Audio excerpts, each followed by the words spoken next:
Allez, on va maintenant parler d'un point central de vos applications, la base de données. Alors vous le savez, WinDev, WebDev et WinDev Mobile fonctionnent avec toutes les bases de données du marché. Que ce soit HFSQL, Oracle, SQL Server, AS400, MySQL, PostgreSQL, Informix, Sybase, Progress, DB2, SQL Azure, toutes les bases de données du marché. Et HFSQL, je vous le rappelle, il est livré en standard avec WinDev, WebDev et WinDev Mobile. HFSQL, c'est le moteur de base de données robuste, sécurisé et performant. HFSQL, vous l'avez sous Windows, sous Linux, sous macOS X, sous Windows Mobile, sous Android, sous iOS, pour vos applications desktop, vos sites web et vos applications mobiles. HFSQL, eh bien, c'est le seul moteur de base de données au monde qui soit disponible sur toutes ces plateformes. Et ça veut dire que quand vous écrivez une application qui repose sur HFSQL, eh bien, votre application et sa base de données sont universelles. Et oui, ça c'est un autre point extraordinaire de HFSQL, c'est que quel que soit le système d'exploitation, quel que soit le matériel, vos fichiers de données, vos tables et vos index sont binairement identiques. HFSQL est disponible en version locale et réseau, en client-serveur, en embarqué, en cluster et dans le cloud. Alors vous êtes 86% à utiliser HFSQL dans vos applications. Et parmi ces 86%, vous êtes 48% à utiliser HFSQL en complément d'une ou plusieurs autres bases de données. Alors en version 22, HFSQL évolue pour des applications encore plus riches. Aujourd'hui, je vais vous présenter mes 3 nouveautés préférées de HFSQL. Première nouveauté, le trigger d'application. Alors cette nouveauté-là, moi je l'attendais avec impatience. Vous allez voir, c'est super utile.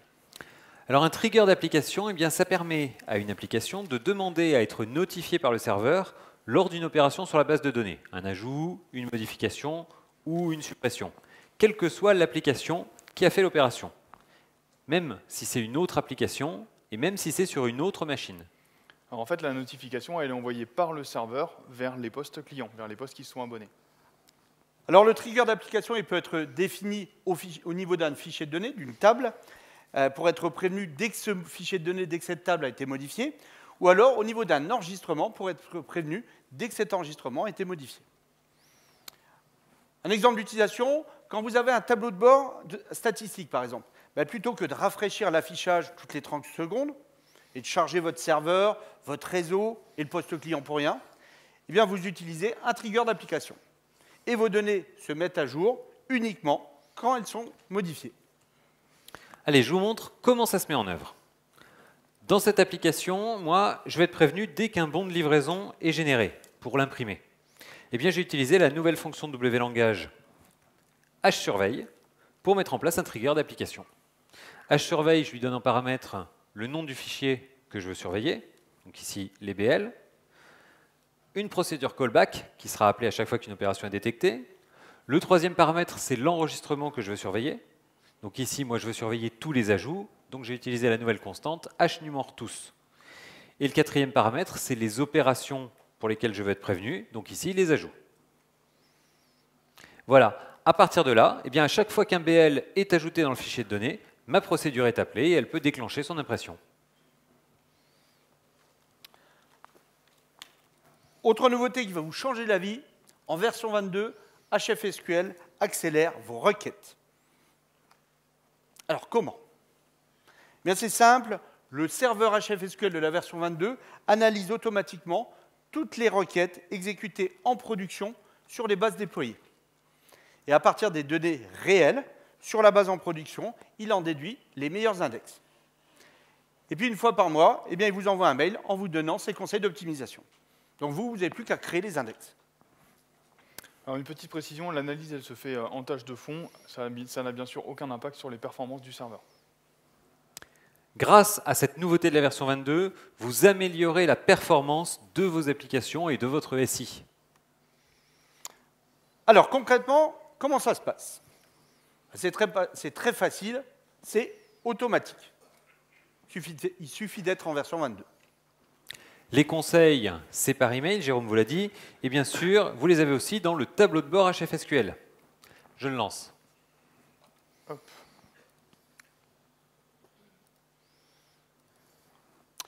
Alors voici le tableau de bord HFSQL. On y reviendra en détail tout à l'heure. Donc pour les notifications, eh bien, c'est dans l'onglet notifications, et vous retrouvez ici l'ensemble des notifications du serveur. Donc ici, moi, je retrouve la notification qui me dit que je pourrais optimiser mes requêtes en ajoutant une clé, un index, sur la rubrique Total TTC du fichier de données facture. OK, et bien Marc, il n'y a plus qu'à. Alors, pour créer un index, je vous rappelle, vous avez deux possibilités. Soit vous le faites directement depuis le centre de contrôle HFSQL sur la base en production, en utilisant l'ordre SQL createIndex, ou alors vous le faites depuis l'analyse du projet, dans les sources du projet. Donc ici, on va le faire dans l'analyse pour vous montrer une autre nouveauté de la version 22. Donc je retourne dans WinDev, j'ouvre l'analyse, la description de la base de données. Je vais suivre le conseil de HFSQL, donc je vais ajouter une clé sur la rubrique Total TTC du fichier de données facture. Donc Total TTC, et c'est une clé avec doublon. OK, je valide et je génère l'analyse. Et voilà, cette nouveauté de la version 22 de HFSQL, elle améliore drastiquement la vitesse de vos requêtes. Alors pour vous donner une petite idée de ce que ça peut donner, moi j'ai utilisé cette fonctionnalité sur un de mes projets. Eh bien, en suivant les conseils d'optimisation de HFSQL, j'ai une de mes requêtes qui est passée de 7 secondes à peu près à quasiment immédiat sur une base en exploitation. Et chez vos clients, eh bien, ce sera pareil. En version 22, vos applications sont plus performantes. Alors pour appliquer les modifications de la base de données, l'assistant de la modif-photo se lance. Alors je vous rappelle, la modif-photo, c'est la technologie qui va modifier automatiquement vos structures de base de données à chaud sans déconnecter vos utilisateurs. Et dans cette modif-photo, il y a une nouveauté très utile en version 22. Vous pouvez maintenant voir, hop, je vais me connecter, vous pouvez maintenant voir ce qui va être effectué par la modif-photo. Il suffit de cliquer sur le bouton ici, voir les différences. Et vous avez la liste donc, de ce qui va être fait par la modif-photo.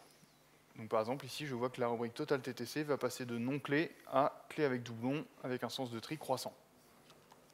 C'est super pratique pour voir ce qui va être fait. Tiens, tant qu'on parle des performances, je voudrais vous montrer une application qui utilise une base de données de 22 milliards d'enregistrements. 22 000 millions de lignes. Et HFSQL, il gère jusqu'à 329 millions de milliards de lignes. Donc vous pouvez y aller, vous êtes tranquille, il y a ce qu'il faut. Alors cette application, c'est une application de statistiques destinée à des offices de tourisme du monde entier. Elle permet de faire des statistiques sur les passagers aériens. Alors la base de données, elle contient des informations sur les passagers, l'âge, la nationalité et le sexe. Marc, tu nous montres? Alors, je me connecte au serveur. Je me connecte à la base de données. Voilà, on va afficher le détail des fichiers. Alors, donc cette base, elle contient exactement 22 98 840 004 enregistrements. Ça fait à peu près 1,15 Tera de données. Allez, le projet, on va le voir ensemble. Donc, dans le schéma de données, je retrouve les passagers, les vols, les compagnies, les aéroports, les pays. L'extraction des données, elle se fait avec une requête. La voici dans l'éditeur de requêtes de WinDev. Et voici son code SQL. Alors vous le voyez, on sélectionne tous les passagers qui ont pris un vol entre deux aéroports dans une fourchette de date et dans un avion. Allez, on teste? Allez, go. Alors ici, l'application, elle permet de sélectionner la période sur laquelle on veut des statistiques. Avec tout d'abord une date de début. Tenez, madame, est-ce que vous voulez bien choisir une date de début pour les statistiques, s'il vous plaît? Marc, on a l'historique depuis 2011. Depuis 2011. Début 2011.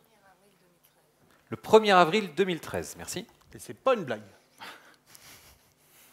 La durée des stats, on va la prendre sur 7 jours. Allez. Allez, Hop. je vais aller chercher quelqu'un pour... Monsieur, est-ce que vous voulez bien choisir un aéroport de départ, s'il vous plaît? Dans quel pays? L'Espagne, Barcelone. Hop. Barcelone. Très bien. Allez, je vais aller un peu plus haut.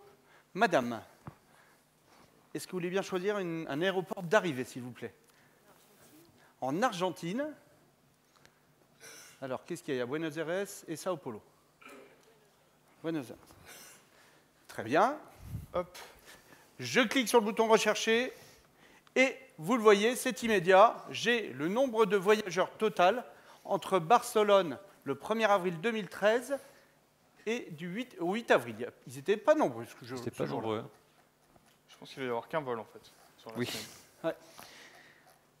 Je clique sur le bouton des stats et je retrouve la répartition des voyageurs par sexe, donc 60% d'hommes, 40% de femmes. La répartition par tranche d'âge, vous la voyez en bas dans le champ graphe histogramme. Et la répartition par nationalité. Donc on a principalement des Argentins et des Espagnols. Pas très étonnant. Vous le voyez, avec HFSQL, vos applications bénéficient d'une base de données robuste et performante. Allez, on revient dans le centre de contrôle HFSQL. Je voudrais vous montrer encore 5 nouveautés. Alors, première nouveauté, vous l'avez aperçu rapidement tout à l'heure, le centre de contrôle bénéficie maintenant d'un tableau de bord. Alors, grâce à ce tableau de bord, vous avez en un coup d'œil un état complet de votre serveur HFSQL et un accès rapide aux principales fonctionnalités. Alors, vous retrouvez des informations sur le serveur physique et le serveur HFSQL, l'état du serveur, démarrer ou arrêter, la quantité de RAM, l'architecture du serveur, 32 ou 64 bits. Je vois aussi, juste à côté, la version du serveur. Vous avez aussi des informations sur les utilisateurs et les groupes définis sur le serveur HFSQL. Nouveauté de HFSQL et du centre de contrôle, vous pouvez maintenant voir les tâches planifiées qui sont en cours d'exécution sur le serveur HFSQL. Donc ça, c'est dans le widget Activité du serveur.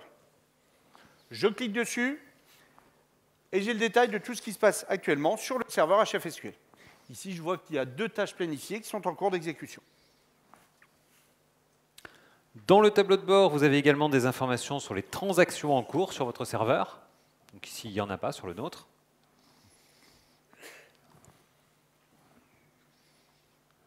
Le widget configuration qui vous permet de voir en un clin d'œil les paramètres essentiels du serveur HFSQL. Alors dans ce widget, par exemple, il y a la taille du cache des index. Sur notre serveur, il est de 4 Go. Et puis j'ai également des widgets pour visualiser les tâches planifiées, les informations de réplication et les dernières sauvegardes. Tiens, d'ailleurs, sur les sauvegardes, en version 22, il y a une autre nouveauté. Vous pouvez maintenant récupérer directement une sauvegarde depuis le centre de contrôle HFSQL. Donc il suffit de cliquer ici sur le bouton « Récupérer ». J'ai également un widget qui me présente la répartition des connexions sur le serveur, par base de données et par application. Et enfin, le dernier widget, c'est pour la volumétrie des bases. D'ailleurs, ici, on voit très bien la base de 22 milliards. Avec ce nouveau tableau de bord sur HFSQL, eh bien, vous avez une vision synthétique de l'état de vos serveurs HFSQL. Autre nouveauté du centre de contrôle HFSQL, en version 22, la duplication de base duplique également les droits des utilisateurs. Et encore une autre nouveauté très pratique du centre de contrôle. En version 22, il est maintenant possible de changer le mot de passe d'un fichier directement depuis le centre de contrôle. C'est clic droit sur le fichier, changer le mot de passe. Alors, là, on vous a présenté 8 nouveautés de HFSQL. Et des nouveautés, il y en a encore. En version 22, vous disposez d'une image Docker fournie par PCsoft contenant le serveur HFSQL. Alors en fait, un conteneur Docker, c'est une image préinstallée, préconfigurée du serveur. En vrai, pour résumer, c'est un peu comme une mini-machine virtuelle qui contient qu'une seule application, votre serveur HFSQL. En version 22, vous pouvez donc installer facilement vos serveurs HFSQL sur des serveurs Amazon EC2, Microsoft Azure ou tout autre serveur Linux. Pour les serveurs sur Linux d'ailleurs, en version 22, vous pouvez maintenant utiliser apt ou DNF pour installer et mettre à jour vos serveurs HFSQL. Encore une autre nouveauté, le serveur HFSQL lui-même dispose maintenant d'un live update pour se mettre à jour automatiquement. Grâce à HFSQL 22, vos applications sont toujours plus rapides et toujours plus riches. HFSQL en version 22, c'est le meilleur allié de vos applications.